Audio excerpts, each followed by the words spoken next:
Hi, welcome to the Market Alert for Tuesday, the 16th of July 2024. So trumped, gold and crypto soar, yield curve disinverts, small caps crush big tech once again, and markets chop to Trump assassination attempt and dovish Powell. And in economic news today, we've got core retail sales from the US at 1:30 p.m. They're forecast to be slightly higher for the core retail sales and retail sales month on month. Minus 0.3, so we'll see what happens when they are released shortly. Right, let's have a look at the markets, and once again we see the Dow continuing to make new all-time highs. Yesterday up at 40,376. This nonsense continues. Same for the S&P, which we'll look at in just a moment. Yesterday very choppy though. As you can see, certainly the headline is right there with the Dow. It was down, then it was up, then it was down, then it was up, and then it sold off again. So a lot of choppiness yesterday. Overnight the market stuck in a range. To get through the high of yesterday is going to require further buying, stating the obvious of course, to get through this new high that we see there for yesterday. So there's the high of the market. Not too far away, about 70 points, so that's nothing for the Dow. It can be one bar in a matter of a few seconds if the news is right.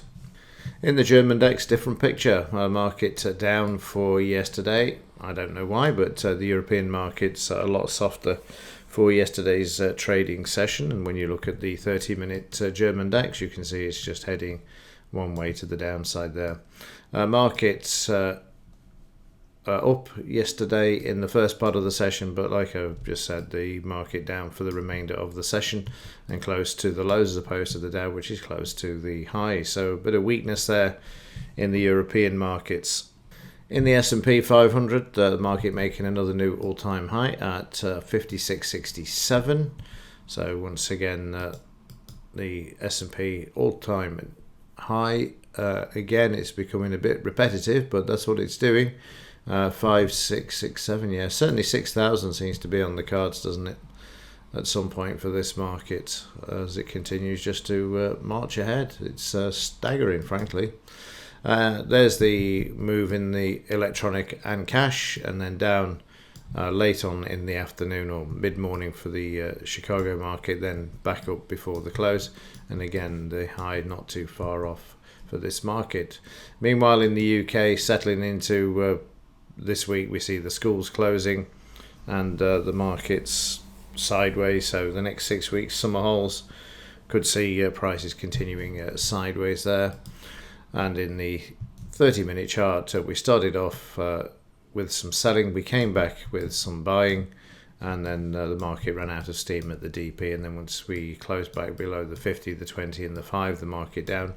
Even the 200 MA didn't stop the market there, and down we went, and then continued down with the weakness that was in the US.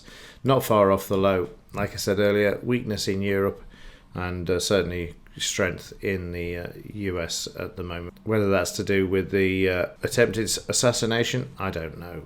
But Europe certainly not happy at the moment as markets are sideways to lower. US dollar is up slightly as well, found support yesterday and up on the overnight, so that's going to put pressure on the metals. So let's have a look at those. And starting off with silver, didn't move much yesterday, as it said in the headlines that gold did, put in a good move yesterday. But overnight, silver trying to bounce back there. But an inside bar for yesterday, which you can see there inside the high and the low of the previous day. So very quiet for silver. This is shown here with a bit of a sell-off to start with. Markets rallying through the normal period, but late on into the session, the market pulling back. Overnight, Asian market bringing the market up and finding a bit of support there at the moment at the DP. Meanwhile, the focus is in gold because it's heading back to the all-time high at 2,449, and you can see up on the overnight once more as well. So yesterday, gold looks completely different in its chart to silver for the same time frame, and overnight also moving back to those highs. So that means that the gold-silver ratio will have been impacted, and here you can see that is the case, continuing to move to the upside there for the gold silver ratio at the moment, because of the impact on the lack of a move from silver and actually trading lower. So let's have a look at yesterday's trades, see what the market did. And a bit choppy in the pre-market futures, but again spiking to the upside there. And then that trade being cancelled as the stop was hit before the entry. The market is currently trading below the 200 MA. It fights to get back above this, but keeps coming under pressure. And the close, market sideways. As soon as we got this far into the session, I knew it was going to be choppy, because if it hasn't made its move within those few, if it hasn't broken out and moved sharply higher or sharply lower, then you know it's going to be tough to trade. And that's how it turned out to be there with this short, the market below the 200 MA, and then being stopped out as the market put in a potential buy as it tried to get back, only once more to be slammed back down. And you can see how that 200 MA had held prices to the downside there.